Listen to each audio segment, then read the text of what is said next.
Hey guys, how are you? It is John C. Morley here, Sir Entrepreneur. Welcome to IFYL, Inspirations for Your Life.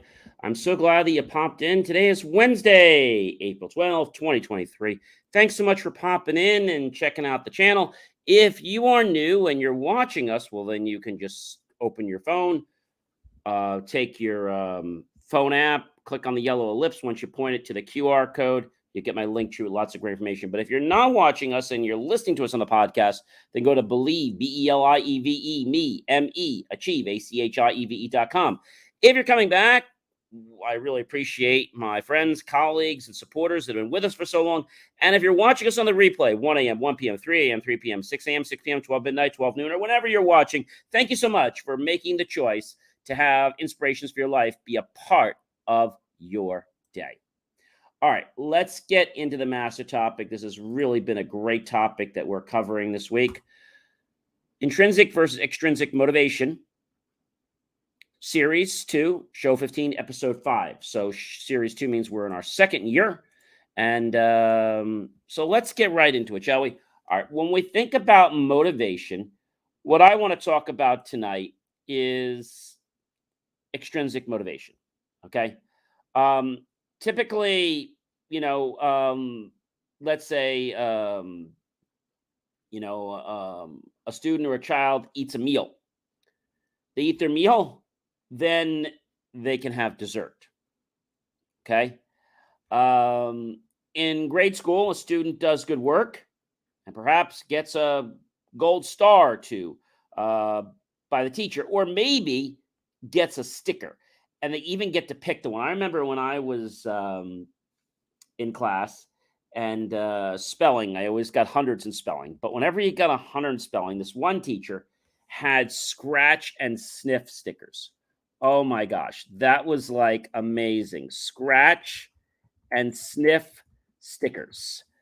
And, they're just like amazing. So I always got the one that was like bubble gum. There was fruit. There was all different flavors. And so whenever I got 100, which was a lot of times, I picked the one I want, put it on there, scratch, smell the raspberry, smell the cherry, smell the lemon. And it was great. And it wasn't just the sticker that meant something to me. The 100 was great.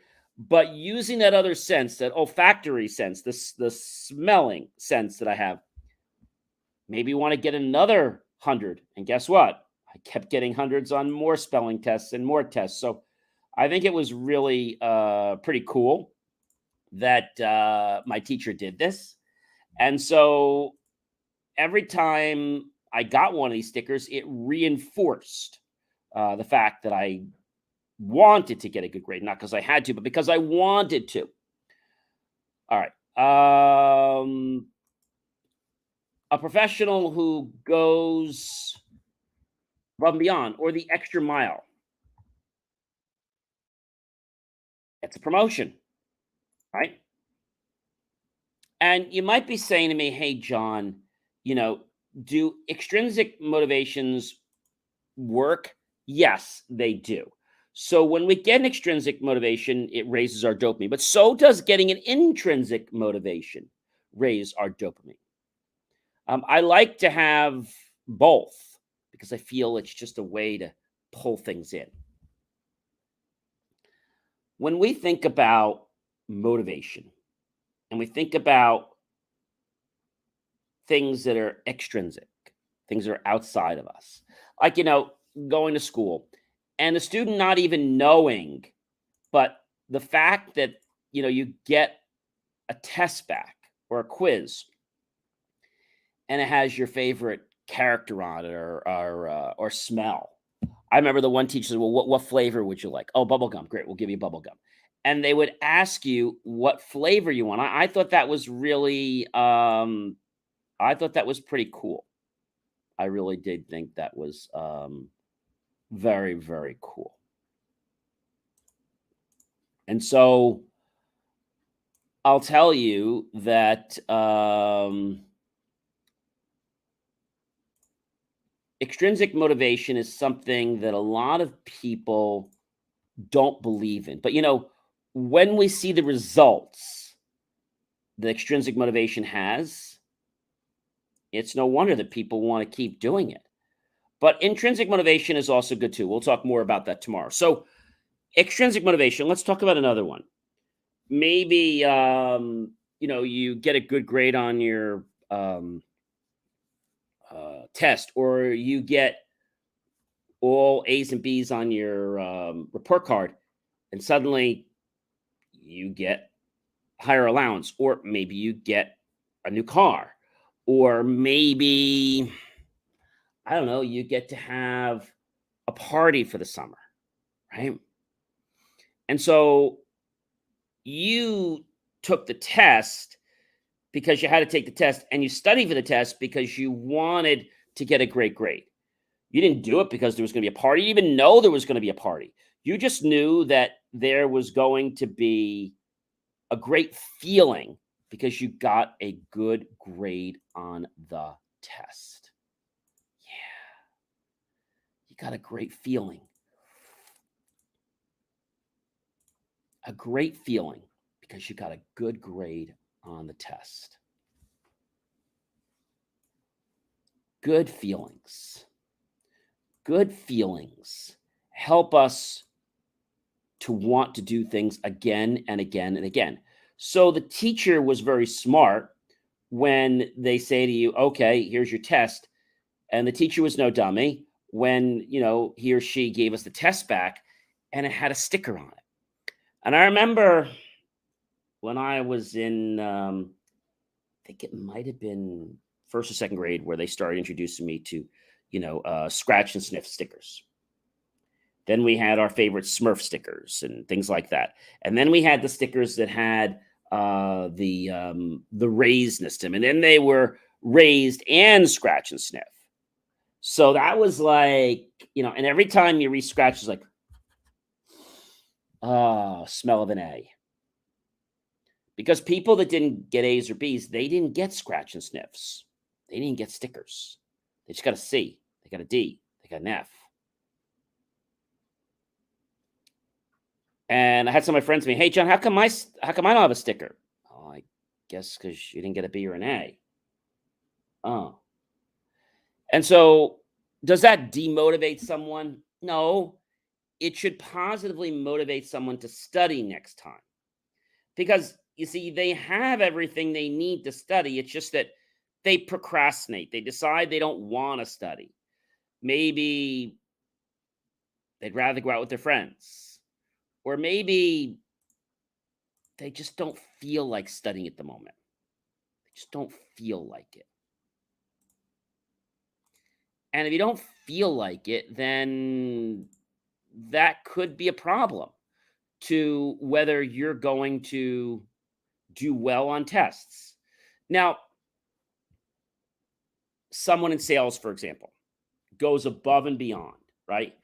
They do everything they're supposed to do for the customer, but then they do something a little bit more, like maybe on a deal. I have some extra spiff dollars back, and I give the customer a few extra access points or something like that.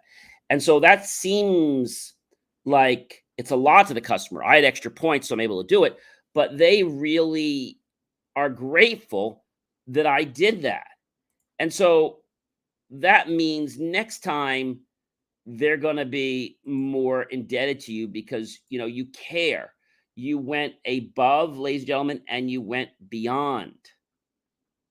Above and beyond. And so I will tell you that going above and beyond is not something that your customer expects or your client expects. But when you do it, it's like they suddenly get surprised. Because you see, not everyone in the industry will go above and beyond. They just do what it is they're going to do.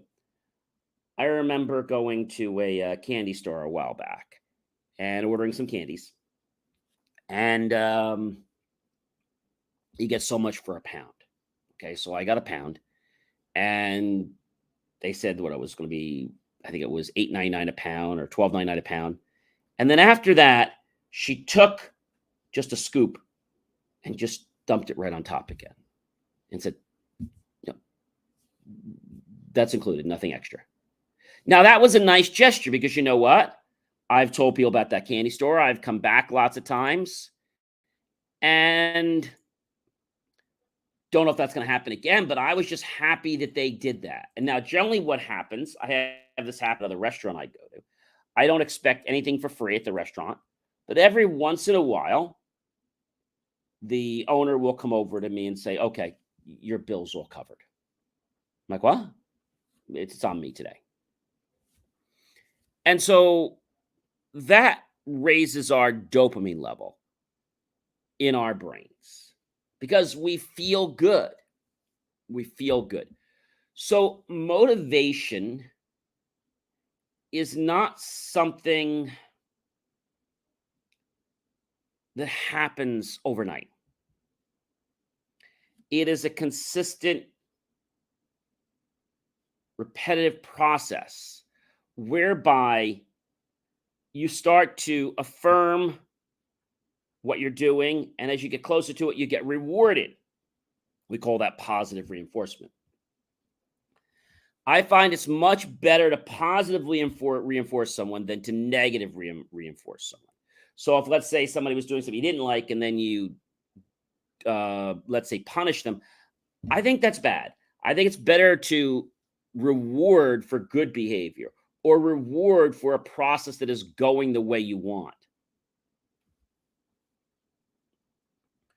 So that means that motivation is something that you can apply to anything in your life.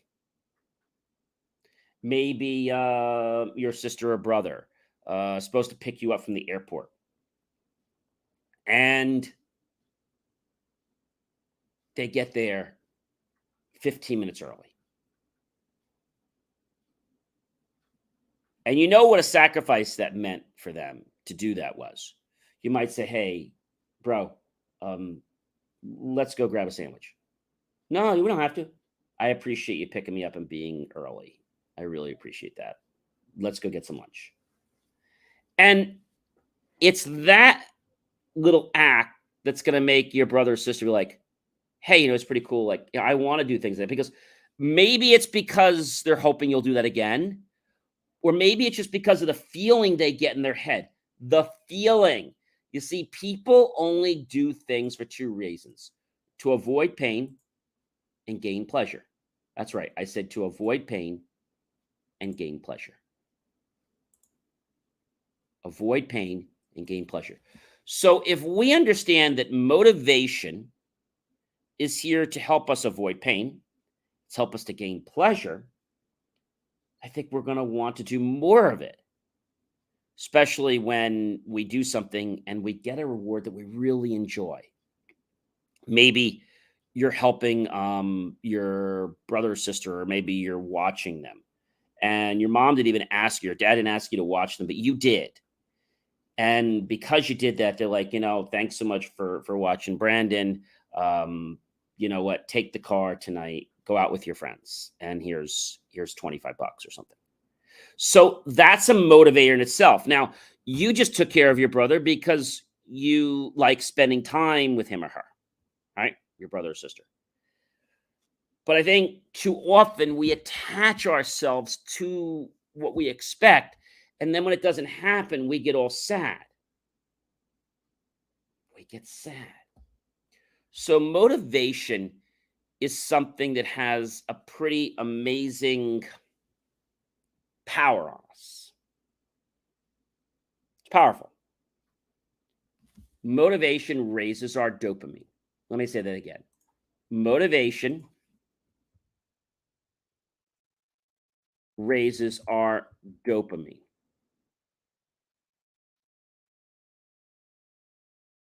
That's pretty cool. So dopamine is known as the feel-good hormone, and it gives us a sense of pleasure. It gives us the motivation to do something when you're feeling pleasure. It's part of your internal reward system. So I guess we could say it's intrinsic. Pretty cool, right?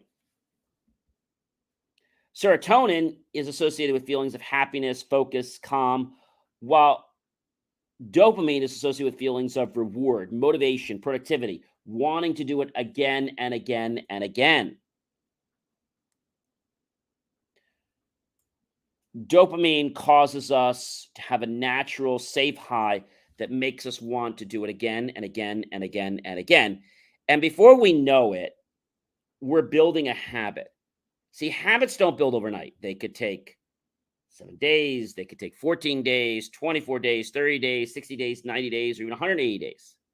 Because when you get into a habit, the habit usually has a good feeling in it.